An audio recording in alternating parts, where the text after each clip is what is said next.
What up, y'all? Welcome back. Fight Talk with Jimmy Dukes. Here, joined right now with the Barber. Your barber, my barber.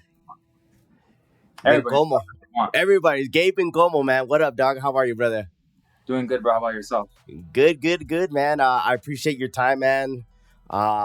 Looks like we got a fight lined up for you in a couple days, man. How you been feeling? Oh, I feel great. The best I've ever felt. I know I've said that before, but I've never felt this, So I haven't been this light, I would want to say, since maybe I was like 11. Really? You've always been kind of a big dude? Yeah, I've always been like 200 pounds, 220 throughout high school, 260. I mean, for my first fight, I walked in the gym 3 weeks out from my first fight at like 315 pounds, and I cut to 267 in like 3 weeks, and now we fight at 185. That's crazy, man. Not only are you fighting, but the fact that you've put that weight off and kept it off is amazing to see, man. A lot of people don't understand that the time and effort that it takes to actually to do it and stick to it, man. And I give you props on that, man, because not only are you fighting, but you're actually taking care of yourself and your body, right? Yeah, no, 100%. It's been a long journey. I really wasn't taking it too serious before. I was just like, oh, I could fight. I fought before, and I'll bang with whoever it is. But having decision fights like I had my last, where I personally still think I won, and whoever wants to dispute it, they can dispute it. I feel like I won. I've been fighting against dudes that are way bigger, stronger. And I mean, I'm not getting finished. I'm taking them into deep waters, or I'm hurting them. Yeah, man, that's crazy to think that. Yeah, like you were under, even though you're a big guy, you were an undersized heavyweight. You know what I mean? But you're right. It's not like you're going in there and getting TKO'd or getting finished. You were standing with these guys that were in the weight class. They were big, even though you're a big dude. But now moving down, how does it feel like to know that, hey, man, I'm in a good mental state, physically and mentally, to go in there and fight like at a key weight for yourself? I mean, it feels good. It's there's a lot of confidence in knowing that I fought dudes all the way up to 6'6" or something. I don't know how big Dylan is, but he was the tallest guy I've ever fought. That dude is a coward. Yeah. Dude, but like, I fought dudes that are just always bigger than me. And given, I think this guy is taller than me still, but I mean, frame-wise, everybody that I fought before him are huge compared to him, and that heavyweight power. I've kept that power as well, but going down in weight, I'm just now way more faster. I'm in shape, like I'm in phenomenal shape. It's crazy. Our team is gonna really, really, really go out there and show on Saturday night. Nice, man. I know you're currently 1-3 as an amateur. Since that last, 2-3. They two. don't have it fixed on Tapology. I'm 2. Oh, okay. So 2-3, but it seems like you dropped those fights, but you were facing tougher guys. It's not like you were just like slouches. You know what I mean? But moving forward, how are those experiences shaped your mindset as a fighter moving forward in your career? I would say I think I got probably my toughest fight out of the way for my debut. I fought a really powerful dude that now my teammate's going to have the opportunity to right my wrong, I would say, I guess. And he's an actual heavyweight. I mean, Damon is a big, strong, freaking athlete, The Viking. That's a Viking walking around in New Mexico and shit. A big dude. I always tell him, I'm like, dude, you remind me of Brock Lesnar. Like, you just look at him and you're standing next to him. And I'm like, dude, you look like Brock Lesnar. Like, you're freaking massive. But, I mean, I fought some tough dudes, and these guys, two of the guys that I've already fought have fought for titles, Jonathan Maliga, he's fought for a title. Dylan Matthews has fought for a title, and now he's fighting for another title, So I feel like getting those competitions out of the way, against those guys and those bigger guys when I was that big was good for me. It showed me that you know I got to get humbled, which is fine, perfectly fine. But still know that I can 100% get in there and bang, and I'm not scared of anybody with how big, no matter how big they are, whatever. Yeah, man. Like since dropping the weight, man, what are the adjustments you made in training and game planning since your earlier fights and then now leading up into this one? I mean, game planning, you're gonna have to figure that out on Saturday. But Hey, um, what I would say I changed as well as my coaches is just more so the strength and conditioning. We were doing that before, but Freddie's changed it up a good amount, and it's just insane on how like where we were at to where we're at now. Like we thought we were already here, but like it's at a new ceiling, and outside of the gym, I'm just eating right now. I'm eating right. My lifestyle outside of the gym is completely different compared to before. Before I would still throughout fight camp I'd be eating McDonald's and eating chips and cokes and going out all the time. So I've had to make some sacrifices, and you know um, it's been really really nice to have the support here at home. With my girl and everything. She's been supportive, especially during this camp. She knows that I was going down in weight, and I told her that like I haven't cut weight in a long time from since high school, and so she's been super supportive. My family's been super supportive, and I just everything is just seems like everything is just like running on all cylinders right now, and I feel like I was kind of lying to myself in my past fights to just kind of give some confidence to myself, but like knowing that I didn't do everything that I needed to do with throughout the camps, whereas now I truly feel that I've done everything possible during this camp to get my hand raised and in a dominant fashion. I love the honesty. What that's one thing that I've been fortunate enough to be around guys when they're down in the dumps, and a lot of guys like, hey, this is not for me. I already lost a couple. You know what I mean? I'm out of here. But the adversity that of guys that I see, like, hey, man, I was lying to myself. I could do better. I said I wasn't doing as good as I could have, and to be honest with yourself and look inward, because a lot of it's hard to say that how you're saying, man, I was still eating cheeseburgers, messing around, eating whatever, but the time that you took off from fighting, but you were still training and still doing everything you need to do, and to make the right adjustments. So talk about the team. I know that I love you guys, the SFS guys, man. I've gotten to know you guys over the promotions and kind of crossing paths with you and chopping it up. But how has training there helped you and refine your skills more and more over time there?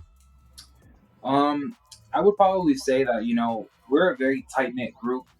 There's just five of us that are active MMA fighters. There's six of us in total, I would say, including our female. Her name's Josie. She's a beast. Wait till you guys see her in the cage. But I would say having a small team that's so close knit and so just in tune with each other helps so much. We push each other every single day. Um, we don't leave anyone behind. Our coaches, they have a lot of experience, as well as it helps the fact that we're so small that the coaches are able to do individual stuff with us more so than if you go to a big gym and there's like 15, 20 people. It's kind of like they have to do like more of like a overview of a camp. Whereas we're getting full individual like training for our specific fights. And it's just been amazing. It really has been, and just seeing the amount of growth that we've had in just a short time. I mean, my friend Aaron, he's man, that dude is on tune right now. He's on point. Santi, you guys already know what's going on with him. Like that dude comes and you better be ready. John Moreno, he is a killer. And we got our big bad heavyweight now. Yeah.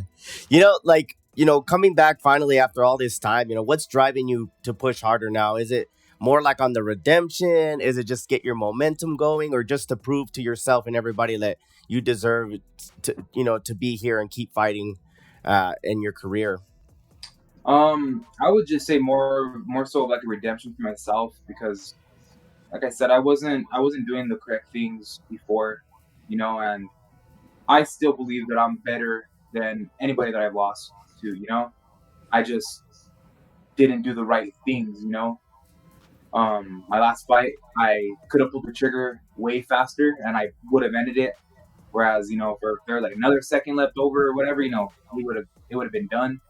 So just making those small adjustments, really getting my fighter IQ up there, realizing when I should be able to kind of turn it on a little faster, turn on a little more, take a breath. Don't just say, I could take a fucking punch. Oh, sorry.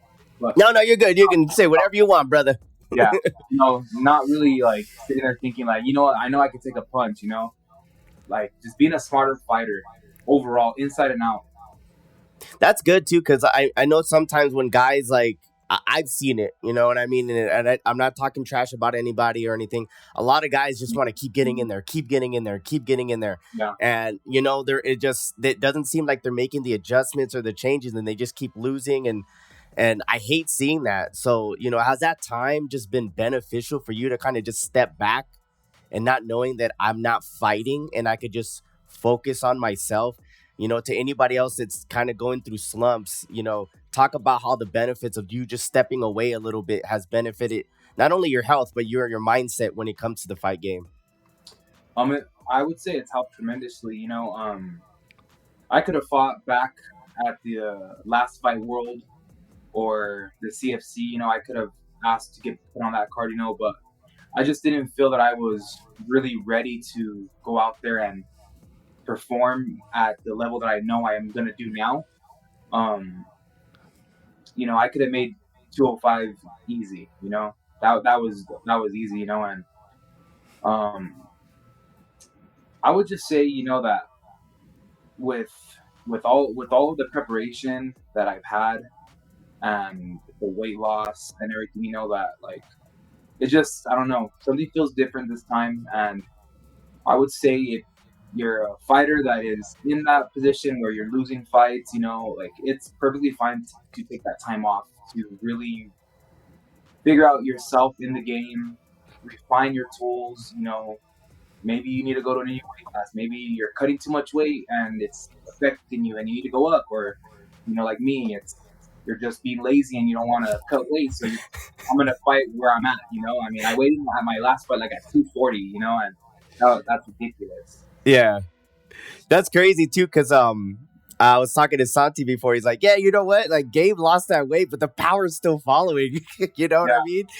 And that's the cool part that I like to see, because like I've been around athletics all my life, but just but when I start seeing people make the right changes, and then the mindset and how they carry themselves, that's how I get excited.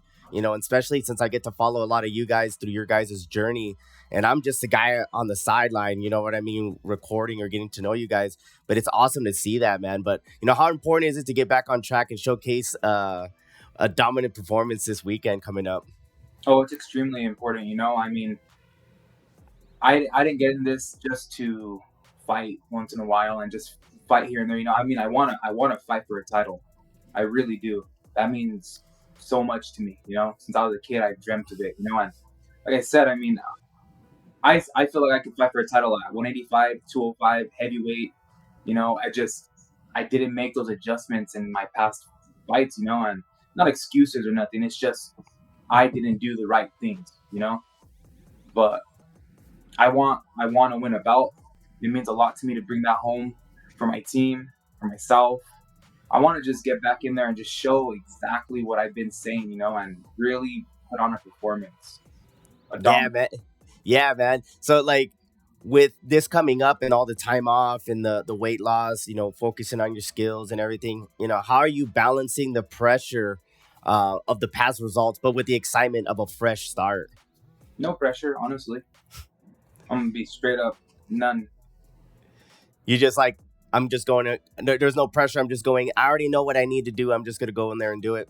Exactly. There's no pressure. I'm gonna go Yeah, out there and have fun doing what I love. yeah. And that's, I think, like I said, I tell people, and I'm always honest with everybody, because like yeah, I'm around the fighters and I train jujitsu, but I don't fight. I don't cut weight. I don't know how it feels. You know what I mean to do all that and the way you're carrying yourself and talking is like that's the kind of stuff that I hear from the guys that are in a good set, good state of mind, physically, mentally, before a fight, man. But with all that being said, man, coming up this weekend before we get out of here, man, anything you want to shout out? Anybody want to shout out anything you want to say before we get out of here, brother? Yeah, shout out to all of my coaches at SFS. You know, Coach Paco, our boxing coach, Coach Jose, our jiu-jitsu coach, one of the best in the game. Coach Freddie, you guys already know him. You guys hear him at every event, Yes. I love recording him. I love just recording him because I can see the passion that you guys all have for each other and you guys are pulling for each other. But yeah, man. And shout out to all of my teammates. You know, I appreciate all of their help that they've been putting in with me. You know, we've just been in there and we've just been grinding, and iron sharpens iron. And it's gonna be a fun night. You know, if you're gonna be in town, make sure you go to our after party at OT's Bar and Sports Grill, I believe it's called. Yeah. I'm going to be there. I'm going to go check it out. Hell yeah. I'm going to go hang out with you guys after for sure. Oh yeah, But yeah, man. Fight World 40. yes. Man, you know what I mean? Fighting back at home, man.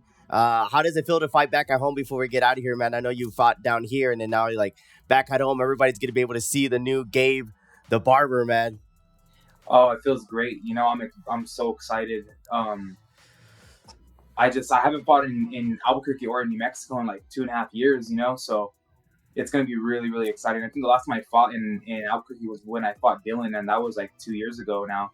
So it's gonna be so exciting to be in front of my home crowd and be in front of my people and just put on a good performance and be with my team. And it's the first time that the entire team's gonna be on a card together, and that kind of feeling is like nothing you could ever like explain. It's just everybody is on point, everybody is excited, everyone is just at peak level right now. That's badass, man. I'm excited to be out there. I'll be out there cage side, checking out all the fighters and checking out you guys as well, man. But thank you so much for your time, man. Middleweight debut for Gabe the Barber Bencomo, man. I appreciate your time, man. I hope you have a safe uh last week of training, weight cutting and everything. But I appreciate your time and I'll see you up there on Saturday, brother. See you soon. All right, thank you. Hell yeah, man. You guys make sure you guys keep up with us. Fight Talk with Jimmy Dukes. We're talking to all the different fighters here in the Southwest, man. Make sure you see me at the events. Hit me up. Say what's up. Until next time. Peace out, homies.